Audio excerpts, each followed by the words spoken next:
किरीट सोमैया। किरीट सोमैया जी। हाँ, उन्होंने बहुत कुछ बोला है इसके बारे में। उन्होंने बहुत से खुलासे किए में जिन्होंने जो वादे दिए वो वादों के बारे में सोचिए, वादे पूरे हुए या उससे ज़्यादा और तकलीफ़ें आपको आ गई है। महंगाई कम हुई या बढ़ी, पेट्रोल के दाम कम हुए या बढ़े, 15 लाख खाते में आए या हमारे खाते में से पैसे गायब हो गए। जो नोटबंदी की उससे फ़ायदा हुआ या नुकसान होगा, जीएसटी से छोटे छोटे व्यापारी का फ़ायदा हो गया या नुकसान हो गया। लोकसभा चुनाव का आगाज होकर करीब 25 दिन बीत चुका है और ऐसे में महाराष्ट्र की राजनीति पर सभी की नज़र बनी हुई है। महाविकास आघाड़ी के एक उम्मीदवार का नाम चर्चा का विषय बना हुआ था, जिसे अब कहीं ना कहीं महाविकास आघाड़ी के तौर पे समर्थन भी मिल चुका है। ऐसे में अमोल कीर्तिकर हैं जो उद्धव गुट यानी उम्मीदवारी उनकी तय हुई है। ऐसे में बात करेंगे हम अमोल कीर्तिकर से। हम पिछले कई सालों से वो राजनीति में अग्रणी हैं, लेकिन पिछली बार उथल पुथल के शिवसेना में हुई जो उथल पुथल के कारण उनके पिता सांसद गजानन कीर्तिकर अब इस वक्त शिंदे गुट में हैं। हालांकि शिंदे गुट से प्रचार के तौर पर इनके पिता इनके विपक्ष में स्वयं उतरेंगे। ऐसे में हम बात करेंगे अमोल कीर्तिकर जी से। अमोल जी, जिस तरीके से कहते हैं कि लोग पिता के पद चिन्हों पर बेटे चलते हैं, ऐसे में पिता आपके विपक्ष के तौर पे हैं, किस तरीके से देखते हैं आगामी लोकसभा चुनाव को आप? सबसे पहले गुड़ी पाड़वा के दिन हम लोग मिल रहे, तो गुड़ी पाड़वा की सबको शुभेच्छा देता हूँ। और राजनीति में सब होते रहता है। जब भी ये सब उथल पुथल हो गई तभी पिताजी ने शिंदे जी का साथ चुना और मैंने ठाकरे जी के साथ ही रहना पसंद किया, क्योंकि मैं बहुत सालों से आदित्य जी के साथ में काम करता हूँ। मेरे वो नेता है और मेरे नेता होने के बावजूद उन्हें मुझे एक छोटे भाई जैसे मेरे से बर्ताव किया है। तो ऐसी इसमें किसी को छोड़ के नहीं जाना चाहिए। और दूसरी ये बात है कि बाला साहब का विचार जो है वो उद्धव जी आगे लेके जा रहे हैं, तो मेरे ख्याल से मैं उद्धव जी का साथ कभी नहीं छोड़ूंगा। ठीक है, राजनीति होती रहेगी, लेकिन घर में हमारा जो रिश्ता है वो एकदम अच्छा है। लेकिन राजनीति के बारे में हमने अलग अलग हमने राय लिया, अलग अलग हमने रास्ता चुना है और रास्ते में हम लोग दोनों अच्छी तरह से जा रहे हैं। कहते हैं कि जिस कार्यालय में आपके पिता बैठते हैं वहाँ पे आपकी भी एक केबिन बनाई गई है। ऐसे में कहीं ना कहीं लोग इसे दूसरे नज़रिए से देखते हैं कि पिता और बाप एक ही तौर पे हैं, कहीं ना कहीं राजनीति अलग तौर पे जा रही है। ऐसा नहीं, हमारा कार्यालय एक ही था, हम लोग वही कार्यालय में बैठते थे। उनका केबिन अलग था, मेरा केबिन अलग है। वो कोई पार्टी का कार्यालय नहीं है, हमारा वैयक्तिक कार्यालय है। हमारा वैयक्तिक कार्यालय, तो वैयक्तिक कार्यालय में मैं बैठ सकता हूँ ना, ऐसा ये बात नहीं। और अभी जो इलेक्शन का माहौल है, तो इलेक्शन के माहौल में गोरेगा वेस्ट का हमारा जो शाखा है सुभाष देसाई साहब का, वहाँ मैं बैठता हूँ और हमेशा मैं वहीं बैठूँगा। और जिनको अच्छा लगेगा कि इधर आने के लिए कोई जिनको हिचकिचाहट नहीं रहेगी, उनको मैं इधर मिलता हूँ। और देखिए कैसा है कि राजनीति का एक बार हमने फैसला लिया तो हम उनके साथ में रहेंगे। अगर उन्होंने राजनीतिक फैसला लिया है कि शिंदे साहब के जाना है, तो बेहतर वो उनका ही काम करेंगे। मुझे भी अच्छा नहीं लगेगा कि वो मेरा काम करे और मैं भी मेरा ही काम करूंगा। अभी तक हमने हमारा जो भी ये राजनीति में एक स्टैंड लेते ना, वो कीर्तिकर फैमिली ने अभी तक ये किया है। तो मेरे ख्याल से ऐसा कुछ पब्लिक तो नहीं बोल रही, अभी कौन बोल रहे हैं मुझे नहीं पता। सर, पिछले 10 सालों से जिस तरीके से आपके पिता बतौर सांसद यहाँ पर रह चुके हैं और ऐसे में आपके विपक्ष में प्रचार करना कितना आपके लिए हानिकारक हो सकता है? या देखिए कैसा है कि हर एक पार्टी का जो उम्मीदवार आएगा यहाँ पे, तो उनके पार्टी के नेता है, उनके पार्टी के कार्यकर्ता है, पदाधिकारी है, उनके लिए काम करेंगे। इतना ही मैं उसको समझता हूँ, इससे ज़्यादा मैं नहीं समझता।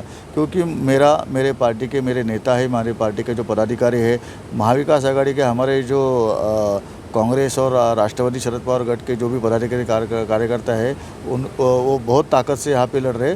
तो उनके ताकत से मैं यहाँ से चुन के आऊँगा, ये मुझे ये खातरी है इसकी।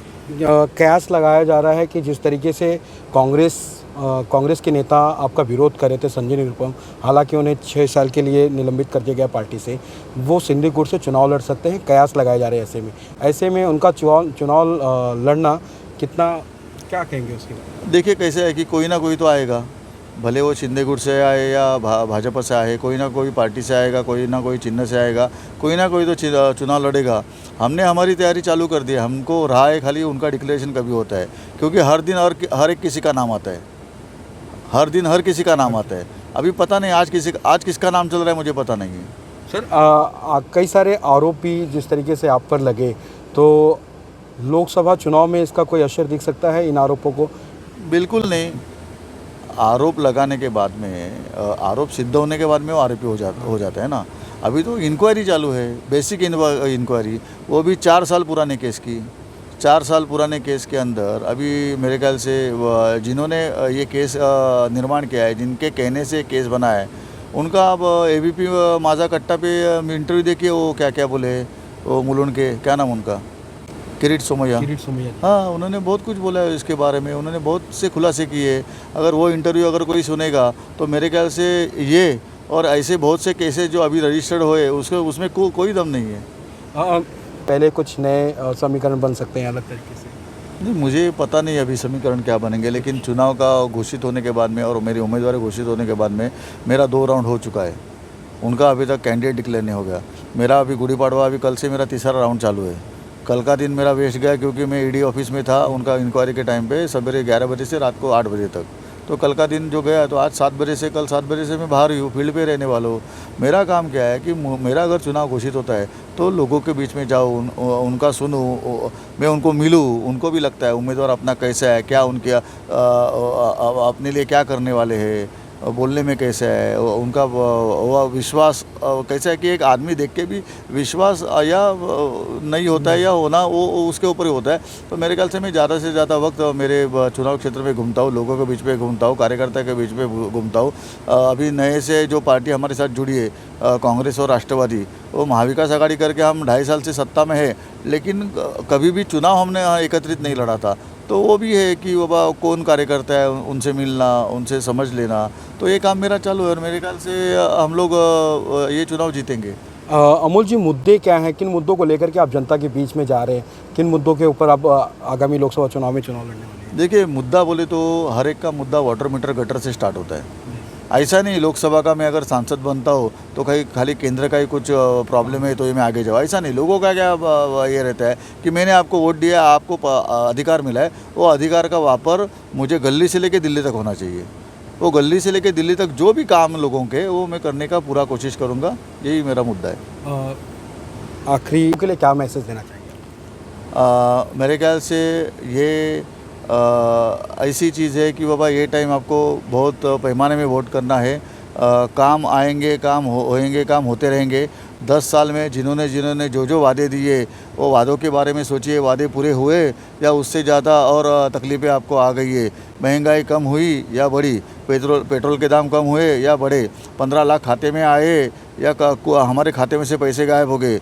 जो नोटबंदी की उससे फ़ायदा हुआ या नुकसान होगा, GST से छोटे छोटे व्यापारी का फ़ायदा हो गया या नुकसान हो गया। ये सब बातें, ये सब मुद्दे जो 10 साल में किसी ने हमको बोला था, उसके बारे में सोचिए। 2 करोड़ हर साल नौकरी देने वाले थे, नौकरी 2 करोड़ आती है या हमारे जो है नौकरी वो चली जाती है या उसमें पगार कम हो जाता है। तो ये सब मुद्दे हैं, इस मुद्दे के ऊपर आप ध्यान दीजिए। गैस का सिलेंडर सर पे उठाने वाले आज मंत्री बैठे और गैस जब भी 450 500 था, आज 1100 रुपया हो गया, 1100 रुपये हो गया।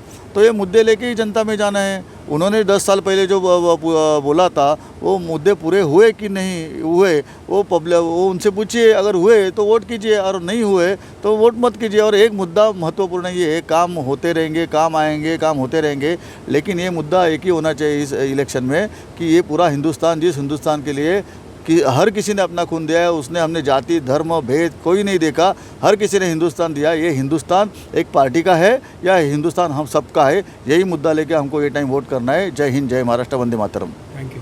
ये थे हमारे साथ अमोल कृतकर, जिन्होंने बड़ी बेबाकी और बड़ी सरलता से अपने विचारों को रखा।